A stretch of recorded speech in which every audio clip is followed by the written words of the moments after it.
बीबी पर पर्दा जरूरी है। अगर कायनात की सबसे आला बीबियों ने पर्दा किया है तो इन बीबियों के लिए भी पर्दा जरूरी है। और अगर नाबीना सहाबी आए और नबी पाक कहें अपनी अज़वाजे पाक से कि पर्दा करो, या रसूलल्लाह वो तो नाबीना है, फरमाया तुम्हें तो नजर आ रहा है ना। तो अगर जिनको कुरान माँ कहते हैं उनका पर्दा जरूरी है तो पीर साहब से भी औरत का पर्दा जरूरी है। उस पीर से को तू शर्म कर, तू हया कर, शरीयत का पास कर। ये कैसे होगा कि तू बेपर्दा आके बैठ गया औरतों के बीच? किस तरह हो गया तू? कहां से वो तुमने दीन सीखा? इसमें शरीयत इस्लामिया का ही पास नहीं। आला हजरत बरेलवी रहमतुल्लाह अलैह पीलीभीत में किसी ने दावत दे ली, को शेख थे, तशरीफ ले गए तो औरतों के बीच बैठ के बेपर्दा तावीज़ बांट रहे थे। फाजले बरेलवी वापस आ गए। उनको किसी ने कहा वो आपके मेहमान तो जा रहे हैं, तो वो पीछे से दौड़े आए तो कहने लगे जनाब कुछ तो लिहाज करें, आप जा रहे हैं? फरमाने लगे मैं नहीं जाता, आता वापस जा रहा हूँ। कहा कुछ तो लिहाज करें। फरमाने लगे तू शरीयत का लिहाज नहीं करता, मैं तेरा लिहाज करूँ? लेकिन वो भी कमाल ही बंदे थे। कहने लगे जी मैं तौबा करता हूँ, आज के बाद ये काम नहीं करूँगा। फरमाया तू तौबा करता है तो फिर सीने से लग, फिर चलते हैं, फिर तो बात ख़त्म हो गई।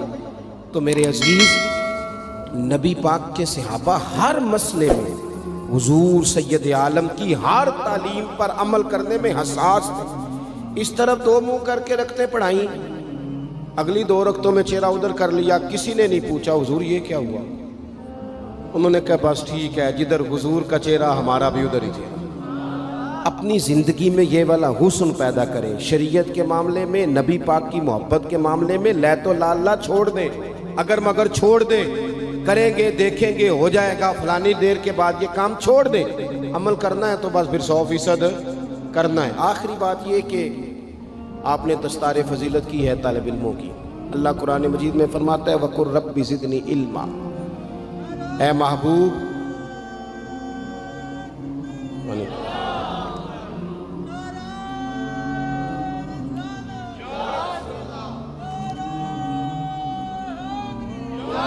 माशा अल्लाह करीम ने महबूब पाक अलैहिस्सलाम से कहा कि ऐ महबूब आप मेरी बारगाह में अर्ज़ करें, आप मुझसे दुआ करें। क्या?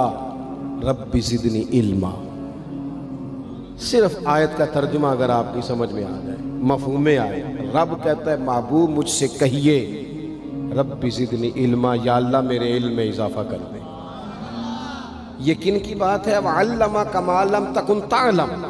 रब कहता है जो नहीं पता था सारा हबीब को सिखा दिया। उन्हें अल्लाह ने गैब के खजानों की कुंजियां दे दी, लेकिन फिर भी कहा मुझसे आप अर्ज करें या अल्लाह मेरे इल्म में। ये एक माना इसका उलमा ने ये भी लिखा है कि यहाँ तालीम उम्मत भी है कि उम्मत हर वक्त दीनी उलूम के लिए कोशिश करती रहे। बन के ना बैठ जाए कि मैं अब पढ़ गया, सारी ज़िंदगी सीखें। और सीखें तो बहस करने के लिए नहीं, अमल करने के लिए।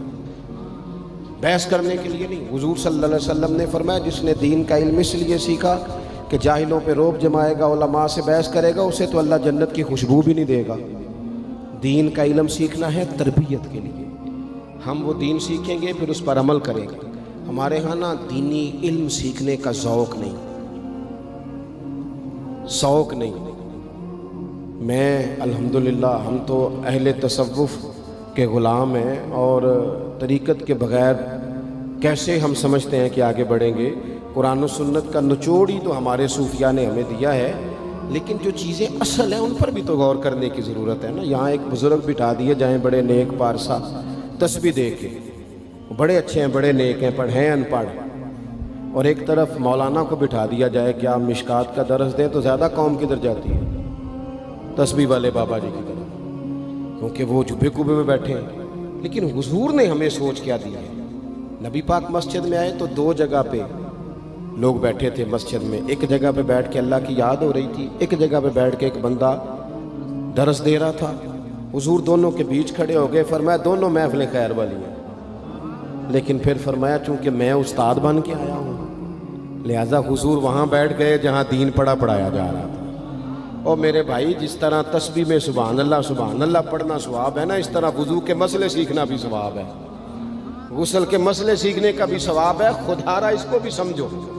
अगर आप तरीक़त के वो भी ज़रूरी हैं, ज़रूर पढ़ो, वो भी छोड़ दिए लोगों ने, لیکن صبح جو درس دیا جاتا ہے مسجد میں اسے بھی سنو، اس میں بھی نفع ہے۔ دینی علوم کا مزاج، دینی مدرسوں میں بڑی ترجیحات کی ضرورت ہے، بڑی تبدیلیاں چاہیے۔ میں اکثر دوستوں سے کہتا ہوں کہ مدرسوں سے صرف چندے کا رشتہ نہ رکھیں، مدرسے میں جایا بھی کریں، وہاں آپ غور بھی کریں کہ کھانا کس طرح کا پکتا ہے، طلباء کے آرام کی کیا سہولیات ہیں، جہاں تبدیلی کی حاجت ہے وہاں ہمیں کرنی چاہیے۔ لیکن یہ کہ آج بھی سب سے کم خرچ میں سب سے زیادہ پڑھائی جہاں ہوتی ہے وہ مدارس میں ہوتی ہے، کم سے کم خرچ میں۔ یہاں اپنے دینی مدارس کو مضبوط کریں برائے مہربانی، اور مدارس کے جو طلباء ہیں بالخصوص ان پر ہمارے ہاں عجیب حال ہوتا ہے۔ حدیث پاک سنائی جاتی ہے کہ طالب علموں کے پیروں کے نیچے فرشتے پر بچھاتے ہیں، فرشتوں نے طالب علم کے پیروں کے نیچے پر بچھائے ہوتے ہیں، اور کمیٹی والوں نے اسی طالب علم کے اوپر کھال رکھی ہوتی ہے قربانی کی۔ بھئی آپ تو حدیث سنا رہے تھے کہ اس کے پیروں کے نیچے فرشتوں نے پر بچھائے ہیں، تو آپ نے کیا بچھایا ہے؟ قربانی کی کھال۔